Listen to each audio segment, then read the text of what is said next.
Hey everyone, Kaitlin here. Welcome back to another episode of Baldwin Breakdowns, where we're looking at big concepts, big ideas, and lots of big feelings. And this week the concept is fight or flight.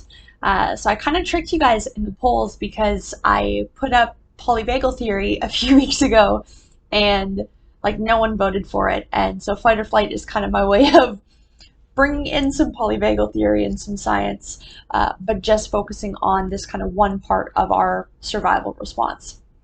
So we have an autonomic nervous system that's responsible for our automatic impulses and essentially the way that our body regulates itself. This isn't an accurate diagram of it. This is just one that I found on my photoshopping app. But so within the autonomic nervous system, there is the sympathetic nervous system and the parasympathetic nervous system. And so it's the sympathetic nervous system that I'm going to be focusing on, and this is what actually fuels our fight or flight response. So when people say fight or flight, I think it's a term that it's used quite often, and I probably actually use it quite often. And for a long time, people have kind of understood that that is like the only survival response. And so the second half of this that I won't be getting into today, but that parasympathetic nervous system actually kind of demonstrates two other ways that we might respond to day-to-day life, or specifically that we might respond to threats. But so the sympathetic nervous system and that fight or flight response is what we're going to see when we are triggered. So typically we might see ourselves being really anxious, being very stressed, being angry, having outbursts, and this is all the body's way of essentially trying to protect us, and it was something that was developed through evolution to protect us when there is a threat present. So our sympathetic nervous system, there's a few kind of key elements that differentiate it from that other part of our autonomic nervous system. So this, again, this kind of fight or flight pathway, or the system responsible for the fight or flight response, the kind of key pieces of it are that one, it brings the ability to mobilize. So often when we are in this state, or that fight or flight reaction is active, we are going to be very mobile. And so if you think back, to evolution, into early days of humanity, when there was a threat present, you had to be very hyper vigilant, you had to have a lot of adrenaline rushing, you had to be able to move quickly and respond with agility and with speed to whatever it was that was coming at you. So mobilization in our life, when we're not fighting off pumas and I don't know, animals and other stuff, mobilization might look like a lot of fidgeting, so like moving your hands a lot. I'm laughing because I'm a big hand talker, so I'm constantly doing this, but I'm not constantly stressed.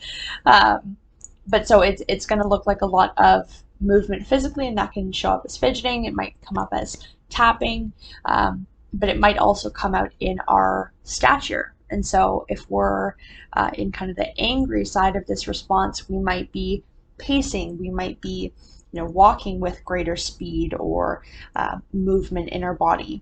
We might want to throw punches or other forms of movement. So mobilization is a big part of this fight or flight response. The other piece that's really important and connects a lot, or is enriched by the understanding of the parasympathetic nervous system response, is that when we are in this fight or flight, we move away from co-regulation. So because we are very social people, and we do well in groups, typically and ideally we would be regulated by and in the presence of others. But when we're in fight or flight, we do not want to be co-regulated. We do not want the support of others. We actually pull away. And this may be by withdrawing, which is kind of more common on that anxiety side, or kind of forcefully withdrawing by, creating fights and getting other people angry at us and distancing ourselves that way. And so this ends up leaving us feeling more isolated and more endangered than when the threat initially presented itself. Because again, kind of coming back to that evolutionary understanding, we're moving away from the group and from our social herd, which usually provides a lot of protection and safety, and we become more isolated and we feel more in danger than when this initial threat came up. So in the fight or flight response, the things that I'm going to touch on quickly just at the end of this video, it's really interesting how it changes our body's perception of stimuli around us. So like I've said a few times, that fight stance is usually more like anger or frustration. The flight is a bit more anxiety or stress. That's kind of an easy way to differentiate those two. But when we're in this state, a few different things happen. Our hearing changes and our kind of sensitivity to different sounds. So when we feel safe and calm and supported, our ears are very attuned to human voices. But when we're in the fight or flight mode, we are actually more sensitive and more susceptible to hearing very, very low tones or very high-pitched tones of distress. And suddenly we're no longer as sensitive to human voices. Another thing is that our perception of human faces changes. So when we're in the fight or flight mode, we are more likely to perceive a neutral expression, so like this, as angry or as threatening, rather than it being a neutral expression. So we have that kind of sensitivity and that bias around facial expressions.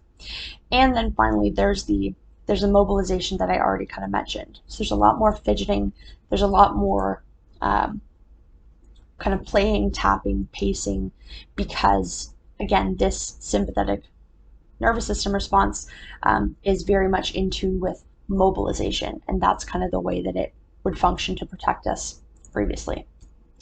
So that's the fight or flight impulse, and I'll check you guys on another Baldwin breakdowns.